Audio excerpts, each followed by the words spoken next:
Hello everybody, this is Tim here again, here another video. This time actually for spoilers for a movie, spoilers for Joker 2, or Joker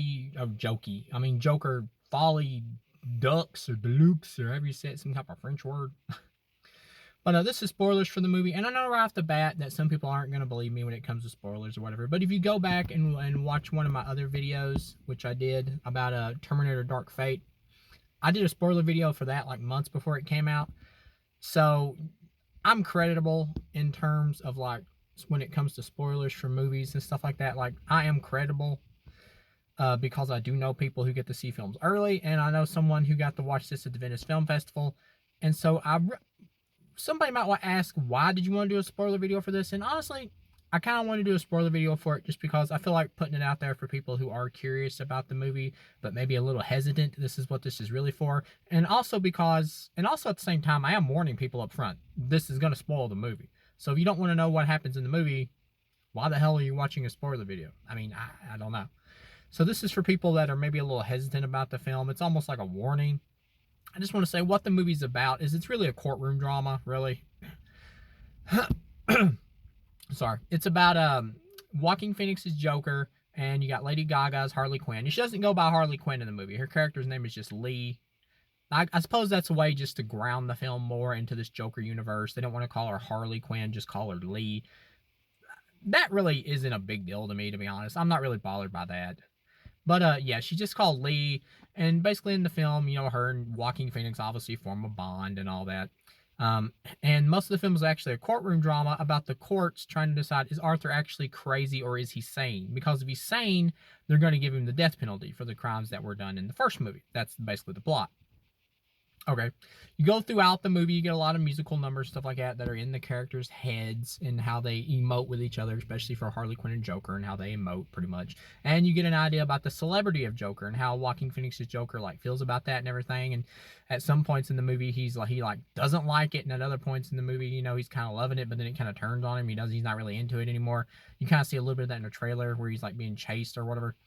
But you get it's pretty much like a courtroom drama, like I said, throughout the movie. You get to the ending of the film. Now, this is especially where the film's going to be extremely divisive. He gets declared sane in the trial by the jury. Like, Joaquin Phoenix's Joker does get declared sane. And at the end of the movie, he actually apologizes for killing the people that he did in the first film. And so then this bomb goes off that Harley Quinn sets, or just Lee, like they call her in the film, whatever, that she set. Another thing, Lady Gaga is not in much of this movie. She is in it, but she's not as big of a part as you would think from the trailers. She's not in it as much as you think she would be. So if you're going for Lady Gaga, thinking it's going to be like another Oscar thing for her or whatever, or a nomination, you might be a little disappointed. She's not in the film as much as you think she's going to be. I'm just forewarning you, any Gaga fans who might be watching this video. But you get to the end, and he gets declared sane, and he apologizes for the people he's killed or whatever because he's starting to have regrets. And then there's actually a bomb planted in a courthouse. Now, Lee's character, or Harley Quinn's character, whatever, actually planted the bomb, and Joker didn't know she did. The bomb goes off, blows up the courthouse. Joker gets injured during the explosion. Harley Quinn escapes. She gets away. She just runs off, gets away. And Joaquin Phoenix's Joker character survives. He gets sent back to jail. And then this ending, I think, is going to be extremely divisive for people, especially hardcore fans of the first one.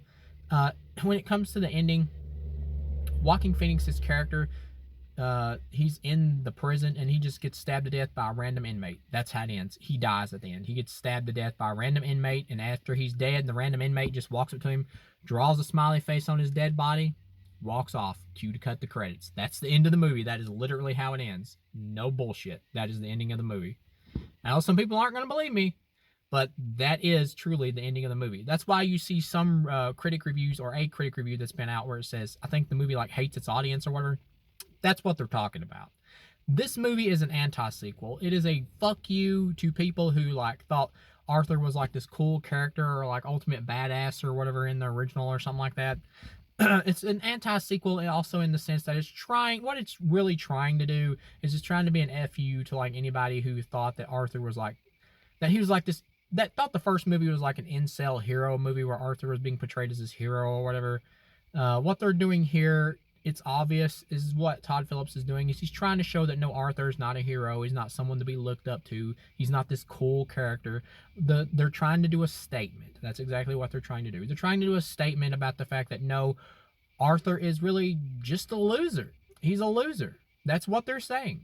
They're saying Arthur, the Joker character in this universe, is a loser. He's not going to fight Batman. He's not some ultimate criminal mastermind or anything like Jared Leto's Joker or Jack Nicholson's Joker or Heath Ledger's Joker. He's a loser. That's what they're saying. They're saying that he is an incel loser who lived a sad, pathetic life and dies sad and pathetically and alone in a prison by being stabbed to death by a random inmate. That is exactly 100% the point that Todd Phillips is trying to say with this film. That's why I think this film is going to be extremely, extremely divisive, and I think a lot of hardcore fans are not going to like it because it's a fuck you. It is. It's a fuck you. And it's the same tactic they took with Last Jedi. It is a deliberate fuck you to people that were fans of the first movie or really loved it. That is exactly what it is. It is a statement about that first movie saying, no, this character is really nothing. And he's never going to be nothing. He is a loser. And I just think just that plot and that ending is going to piss people the hell off. I predict with this movie, big opening weekend, quick drop. That's what I'm seeing with this. And I'm not saying that necessarily that really pisses me off. I need to see it in action first to really wrap my head around how I feel about it. Because I get it. In a way, I get it. Because Todd Phillips has came out and said multiple times, but some people still don't pay attention to what he says. They still thought this Joker was going to be someone who eventually became like a super villain and took down Batman and inspired all these other people and criminals and everything. He's going to be this big influence. But Todd Phillips has came out and said multiple times since the first movie, no, this is not the comic books. We're taking inspiration from some of the comics, but it's not the comics. He's said multiple times, no, this Joker is not a criminal mastermind. He's just a guy. The first movie is just a remake of Taxi Driver. And I really liked the first movie when I saw it. I even did a review for it saying it was like a masterpiece. Watching it today doesn't hold up as well as I thought it did. Watching it today, the film pretty much is just like a remake of multiple Scorsese flicks that never really finds its own identity. It's really just pulling from a lot of other stuff. It's still a good movie, but it isn't as good as when I first watched it. I do think I got into some of the overhype when I saw it the first time. It isn't as good as when I first saw it, but it's still a good movie. And this sequel is essentially a screw you to that first movie and to everything that first movie kind of built up with Arthur becoming the Joker by the end. It's also kind of similar to what they did with Halloween Ends as well, where it's like, Michael Myers really isn't shit. Anybody can be Michael Myers. You put Michael Myers' mask on, it doesn't matter who the hell you are. Any psychopath can be Michael Myers. It's kind of the same thing here, really, when you think about it. It's like, yeah, the Joker ain't shit. Anybody can be Joker. He's just an angry incel. Kind of the same thing, and I'm expecting very divisive reactions just like Halloween Ends got. And I actually didn't mind Halloween Ends for what it was, but with that franchise, I was just kind of tired of the same old shit. Here, once again, I get it in a way as a sequel to the first Joker movie. If you just see these movies as movies and don't bring in the baggage of being a comic book fan or whatever, then maybe if it's executed well, it could come off good when you actually see it on screen as a sequel and the ending of this character's life or whatever. But at the same time, it's hard for me to completely disassociate this from the comics 100%. I get it, it's an Elseworld film and you want to do your own thing. I get it, it is an Elseworld universe and you want to do your own thing. I understand.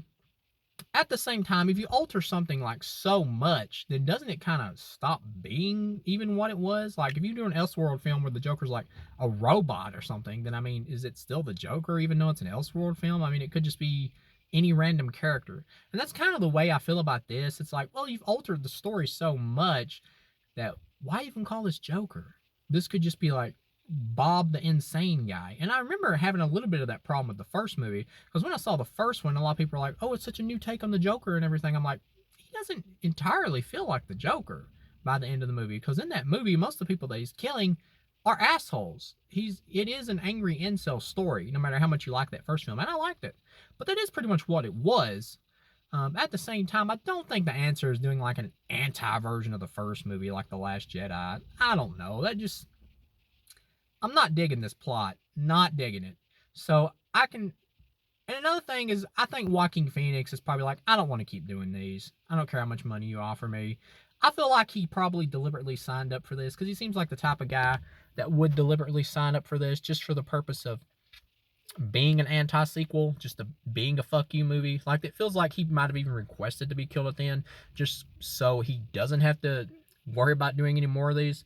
That's what this really feels like, because he's that type of person. Joaquin Phoenix has always been one of those actors who's like, I'm in it for the art of it. He really does seem like that type of guy. So as far as this movie goes, I expect some extreme divisive reactions to this, and especially from Lady Gaga fans too, because she's not in the movie much apparently. So thank you guys for watching, and I'll see you again.